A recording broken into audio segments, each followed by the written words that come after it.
killed them all.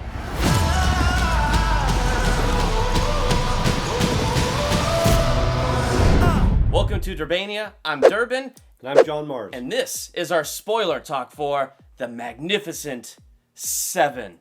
You remember John Mars from our awesome shooting range video, and if you haven't seen that video, I highly recommend checking it out. This guy is an awesome shooting instructor, and we had a great time out on the range where I got, this thing from the shotgun being held wrong. Turning yellow. And oh, purple. yeah, it's beautiful, isn't it? It's been several days, too. Yeah, it has been, but, it's kind of my badge of honor. I like it. It was so much fun.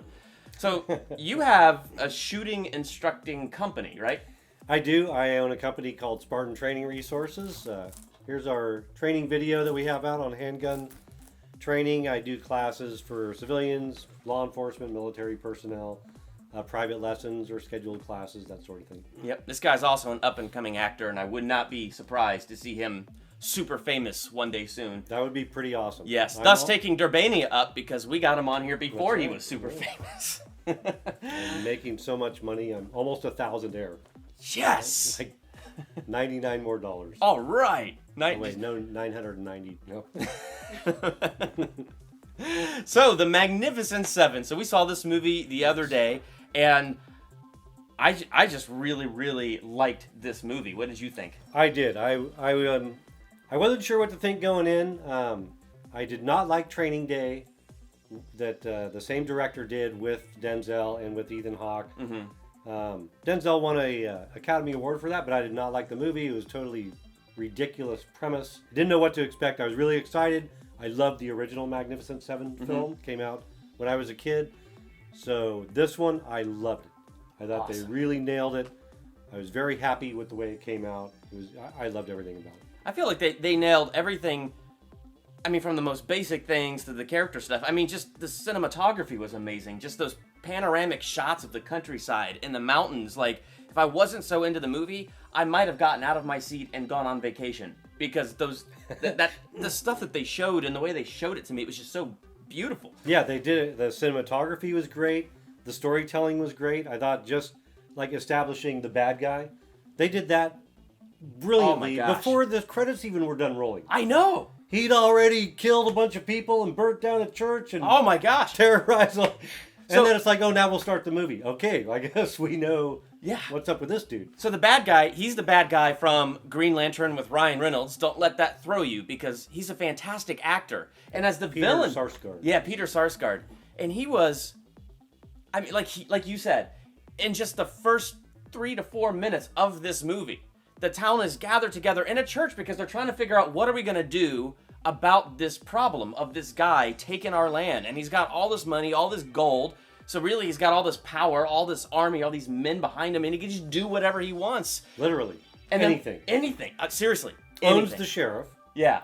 Owns all of the detectives that work for some like contractor company that all work for him, basically. Oh, the mining company. That's right. They work for the mining company, which he owned. So, yeah. I mean, if ever a town could have used Batman to fight the corruption, it was this town. I mean, it was one of those things that was just...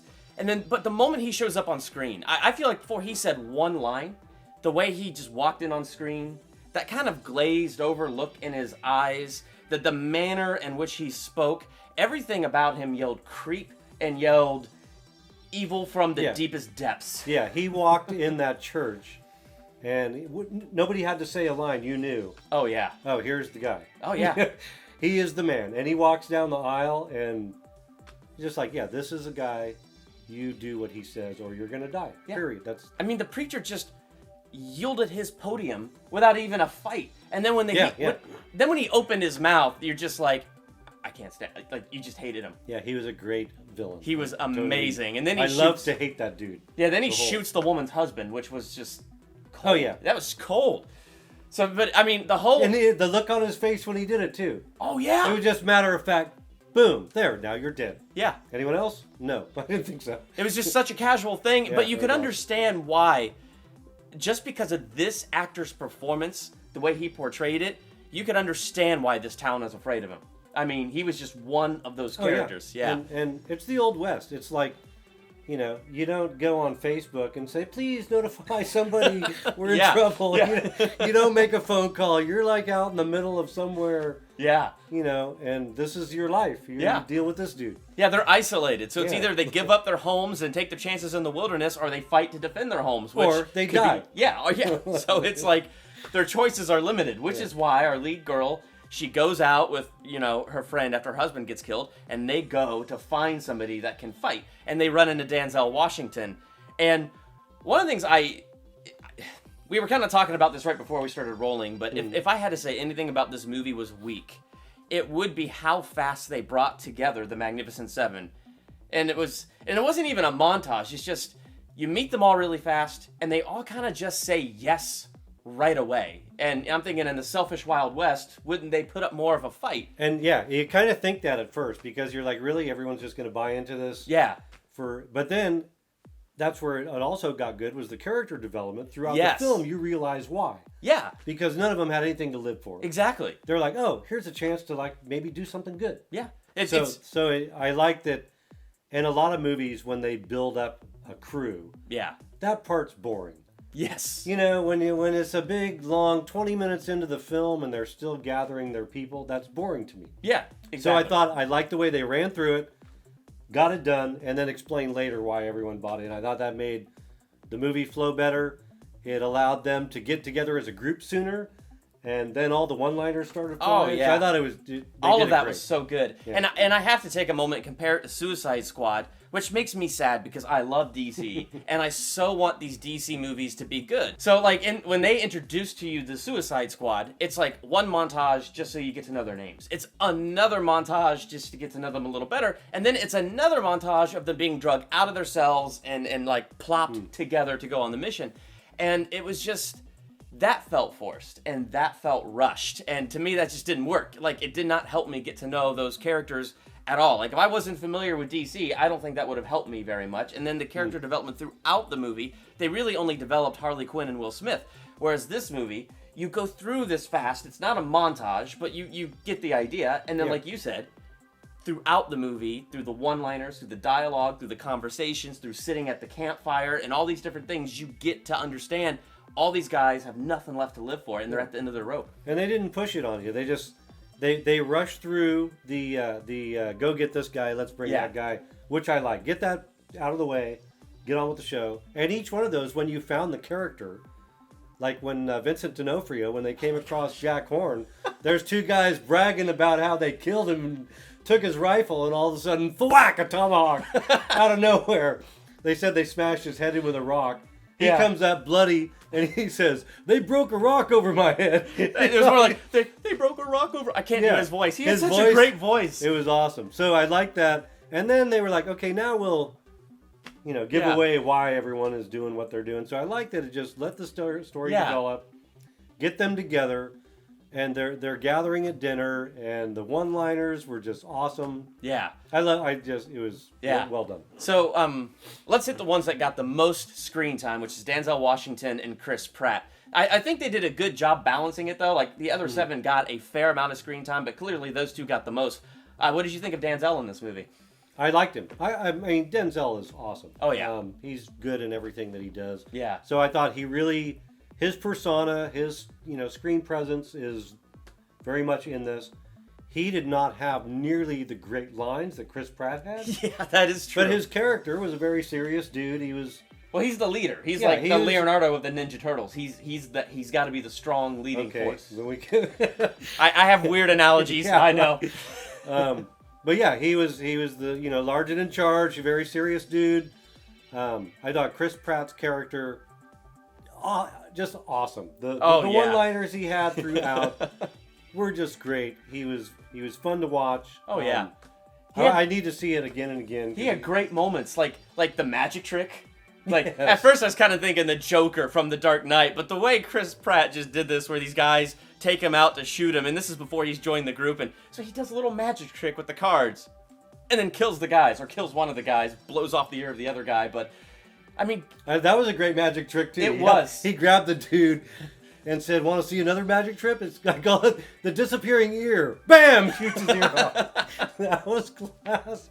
That was the best magic trick I've ever seen. And it's like tremendous character moments like that. Like, because, you know, Chris Pratt got it mostly, right? But all these other characters had moments spread throughout. Like Vincent D'Onofrio, Vincent. That guy. That guy. He had so many great moments too, like what you said when they tell the story. We bashed him in the head with a rock and we killed him. And then he comes out and he kills them and he's like, they broke a rock over my head. And like hearing his side of the story, it's just hysterical. So through all these like these awesome moments, I feel like they did a great job bringing you in and making you care about these characters. Yeah, and then Ethan Hawke and his buddy. He was one awesome assassin. Yes, he was. Knives everywhere. Oh my gosh. Asian dude who Ethan Hawke apparently was also a bounty hunter. And had gone to arrest this dude and then realized, this is not a man you arrest, this is a man you befriend. Yes. He's like, okay, let's do that. So then they were like, you know, thick as thieves throughout the whole thing. And that was a really great partnership they had just between the two of them, because that showed a lot of interesting things about Ethan Hawke's character. Because, like, one of the things that was kind of interesting about him is, like, he's suffering post-traumatic stress disorder. He's had enough of war. I mean, he respects Denzel Washington, so he joins the group out of that respect. But Chris Pratt is the guy that notices Ethan Hawke he's not taking the shots. Like, these bad guys escaping the town in their first skirmish, and Ethan Hawke had the perfect shot, and he didn't take it. And then his partner covers for him. Remember, he takes the rifle, closes the dust cover. Oh, no, it was jammed. Yeah, and that's amazing. It wasn't jammed. It was like, so you don't know how long that guy had been keeping Ethan Hawke alive. Oh, yeah. Basically. Oh, yeah. Because you just see the fight has been taken out of Ethan Hawke. And he's just had enough. It's his struggle through the movie. And that's the other thing I liked is character moments. I feel like, well, only like 3 or 4 of them had the struggle, but it was just enough that you were just so into it. It was so good. I like that Ethan Hawke's character went back to the original Magnificent Seven. The character played by Robert Vaughn was a gunfighter who lost it. He'd seen enough, lost his nerve, had no stomach for it. So I like that link. Oh, okay, that's that guy. So yeah, his partner had been covering for him for who knows how long, keeping him alive. So I like that. Yeah. And it really gave some depth to the characters, because, you know, a lot of Westerns is like, they kill people and they don't think anything of it. Well, killing people has an effect on people. Yeah. Well, it never affected Chris Pratt, apparently. But there were other people like Ethan Hawke and Denzel Washington where there's kind of an effect on them. Well, did it or did it not? I mean, he had no relationships. He just floated around. He was just kind of a guy like what you were talking about your Tombstone review. He had that hole in his heart. Oh, yeah. And nothing could fill it. He's gambling. He's killing people. He's drinking. He's drinking like a fish, which was hilarious. He was drinking in every scene in the entire movie. Oh, man. And, you know, and taking advantage. I love the scene where you first see Chris Pratt when Denzel comes in the bar to serve a bounty on a guy who's the bartender. He kills him and several other people. And then Chris Pratt's only upset because he had just ordered a drink. Yeah, I know. And I was not going to get his drink. The thing about Chris Pratt is, I don't know if he couldn't play drunk or if his character just has such a high tolerance for alcohol. Because for every scene that he was drinking in, I didn't really see him drunk. I feel like there was one scene the night before the final epic showdown where he was slurring his words. Yeah, the dinner scene where he introduces Lucille and Maria. His guns. Yeah. Lucille is his wife, but Maria, well, don't tell Lucille. Yeah. Yeah, no, don't tell Lucille about Ethel. Don't tell Lucille about Ethel. That was hilarious, yeah. One of the other things I loved about this movie was the stakes in it were real. They were not undermined by anything. Like, anything could happen. So when you're in that final epic battle and you have Vincent D'Onofrio, and he was just, to me, the most lovable character in the movie. I mean, all these other characters were fun, but there was something about Vincent D'Onofrio, the way he did his character, that I loved that character. I did too. And you got the impression he was not a violent guy. No, but he did what he had to. But he did what was right. And that, remember the night before when Ethan Hawke bails on everybody and Denzel's saying, hey, anyone that wants to go ahead. His reason for staying was to do something good with a bunch of men he respected. Yes. That was it. I think his exact line was, there's nothing better than being in the service of others with men I respect. There you go. And it was, so things like that, he's an awesome character. And then in the gunfight, some guy shows up with a bow and arrow and shoots him like 3 times, and you just have this Boromir situation. And when when he like falls flat on his seat and he's just sitting on the ground. He had this moment, the way he looked around, because like his character's like a Christian character praying in every scene and things like that. Like, though I walk through the valley of the shadow of death, kill that guy. I will fear no evil. Shoot and that guy. He's telling everyone to like watch their language and Yes. not talk about prostitutes and getting all uncomfortable and stuff like that. But that moment But when he he's dies, chopping people up with his tomahawk. oh my gosh, it hurt when he died. It did. And you know, in that moment where it looks like he's seeing heaven or something, and then he just falls asleep sitting up. And I wanted him so much to kill that Oh, dude. I did. I wanted him to get up and go after that guy. And then in the background is the partner of the girl. Yeah. He did nothing. No. And it reminded me of in Saving Private Ryan, did you see Saving Private? Yeah, it's been a while, but I've seen it. Good movie. The clerk that they brought along sits out on the steps and listens to his buddy get killed by the German in the room, and does nothing. That's what it reminded me of. Oh, Man, wow. I'm like, come on, Yeah, do something. that makes a lot of sense. And he did nothing. He just watched it happen. Yeah, and after Vincent and Ario just saved him because he got shot in the leg and couldn't move. He drug him all through town and killed 20 people to save him, and this guy just sits there and watches him die. Yeah. By a guy with a bow and arrow. But when he had a gun. When Vincent D'Onofrio died, I was like, oh crud. Who else is gonna die? Yeah, Anything could happen. And then they shoot Chris Pratt in the side, and I'm thinking he's gonna die. But he seems to be doing okay throughout the fight. So I'm thinking, okay, this will be a slow death later or something.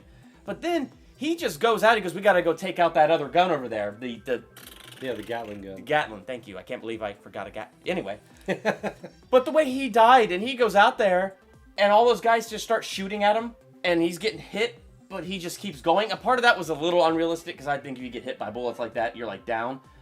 But no, you got some time. That's true. But because they weren't shooting him with the Gatling gun. They were shooting him with their rifles and pistols. Yes. The Gatling gun was working on the tower. Yeah. Ethan Hawke and his partner were up there providing cover. And then they got killed. Yeah, they got ripped to shreds. It was unreal. And so then when Chris Pratt is out there, given his life, and you know, they put the gun at his head and he's like on his knees and he's trying to smoke a cigarette and then he just keels over and it's like, that is awful. That part I was like, dang, he didn't even succeed. No. Like that was not.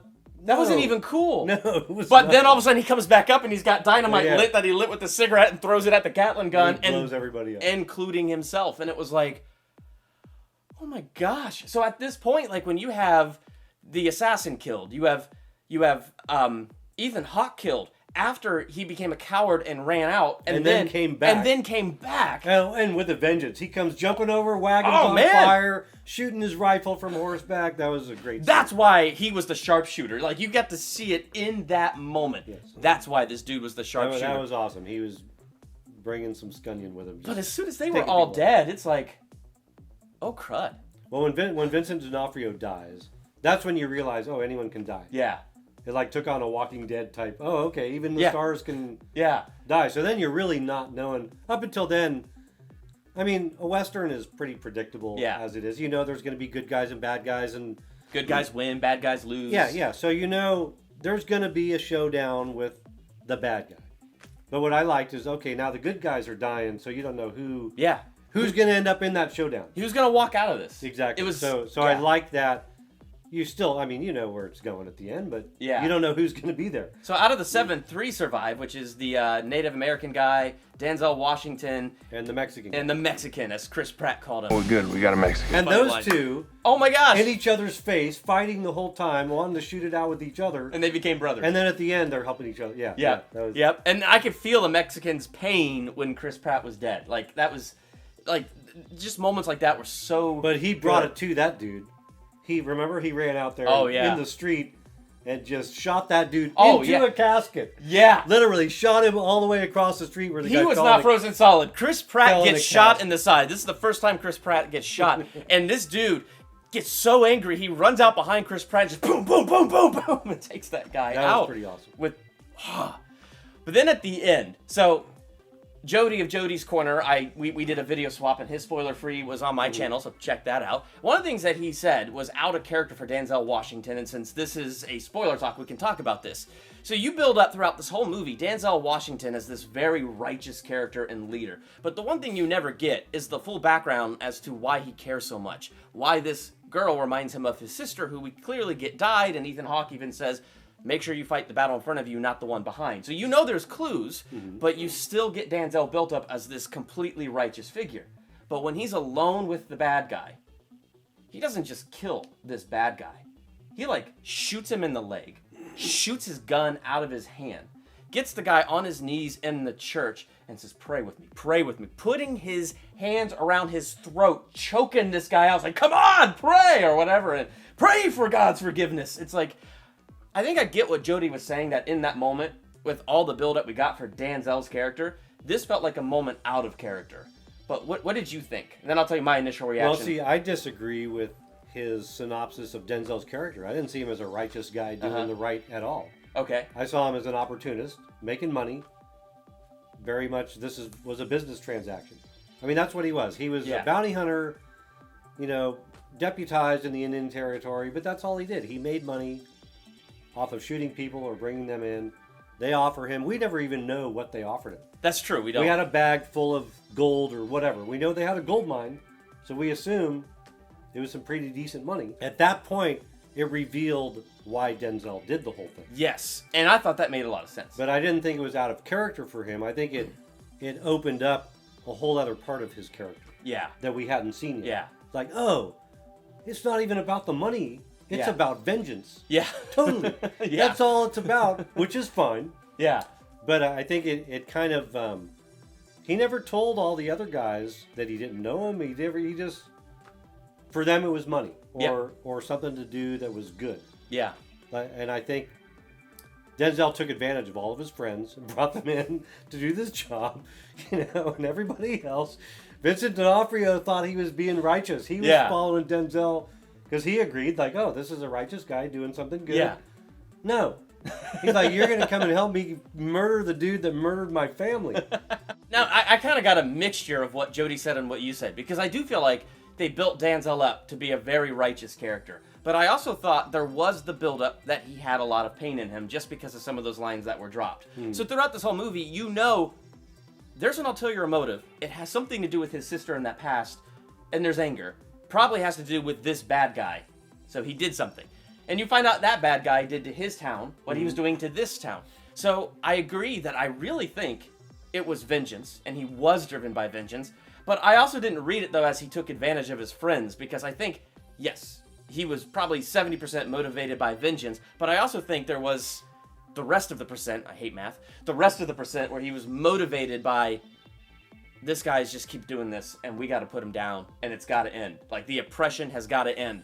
And, of course, in the end, we got to see that dimension of his character. Yeah, he's putting an end to this, but also sweet, sweet vengeance, And even that scene, you didn't know where it was going to go. Yeah. Because the whole time when he's like, shooting him in the leg and all that, I'm like, end it, man. Yeah. This guy's going to pull out a pocket pistol and just do it all. Which he did pull out a pocket pistol. Which he did, and then... and then they did the typical thing where you hear the gunfire and Denzel has the expression on his face. You're like, oh, shoot, Denzel's dead. But no, it was the girl. Bad guy falls, and there's a hot chick, red hair, with the gun. Yeah. She shot the bad guy, Yes, so that was pretty cool. Yeah. And so then the three surviving of the Magnificent Seven, they just leave kind of that day without helping the town rebuild. Yeah, and like one of them's got a bullet in it. It was like, I got this bullet in my arm. Maybe somebody could dig that out for me. Yeah. We could, clean up and eat a meal. Maybe they can help bury the dead, like their own dead, their own men. But there again, that's Denzel, man. He was not a righteous dude. He was just a self-serving.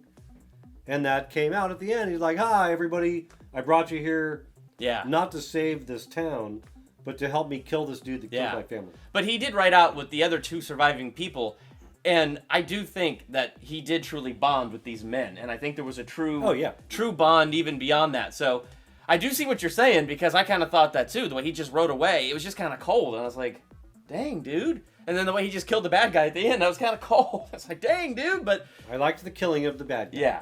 Yeah. But yeah, and it was like, story's over, let's wrap it up. Yeah. How are we going to end this? Okay, everyone get on your horses right out. Right off into the sunset. Classic Western ending, riding off into the sunset, which is cool. I like that. With the 4 crosses of the ones who gave their lives. With the 4 crosses. Yep. And, but I loved, like, all the practical stunts. There was some great stunt riding on horseback. There was the gunfights. There was falls. I love good falls. Where I noticed stuntmen are actually... Chris Pratt fanning and going, oh, too much recoil Yeah, in the real life. fanning- You can't do that. The fanning is good for one shot. Yeah. But the recoil is going to make it hard to... And that was the one problem I had with this movie was all the gun handling. Nobody had recoil effects. They're shooting rifles with no recoil, shooting pistols with no recoil. Lots of fanning going on. But I loved the movie so much that I let that slide. Yeah. The story was super basic, but the characters were so fun, and they made it so fun that I caved, and I gave this movie 5 out of 5 stars, just based on my experience that first time watching it and having so much fun watching this movie. How many stars would you give it? Do you do half stars? I do. I'm going to give it 4.5. Okay. The half star is just the gun part. Okay. When you're shooting a rifle, there's recoil, especially the gal. Oh, yeah. Who is not a gunfighter. She's out there practicing, and she's shooting, what would have been a 44-40 caliber rifle. You shot a 45 Colt rifle. That was fun. You feel recoil. Yeah. There was no recoil. There was no recoil from the pistols. I loved all the gun twirling stuff because actually people did. Yeah. Gunfighters did play with their guns, just like cowboys played with their ropes, and gunfighters play with their guns. The Mexican dude was very good at the gun twirling stuff. That was fun to watch. Yep. And all the practical stunts. Everything was great other than just that little bit there, which I let slide because the movie was so good. Awesome. So 4.5 stars, 5 stars. If you saw Magnificent Seven this weekend, how many stars out of 5 would you give it? Make sure to let us know in the comments what your thoughts on that are. And check out John Mars's website. Like, if you happen to be in the central coast of California, or you want to make a trip to San Luis Obispo or anything like that, and you want to take some shooting lessons down at the range, check out his website, and I'm sure he's more than willing to come help you if he's not down in Hollywood making a movie. That's right. All right. So, I'm Durbin. I'm John Mars. Thank you so much for checking out Durbania.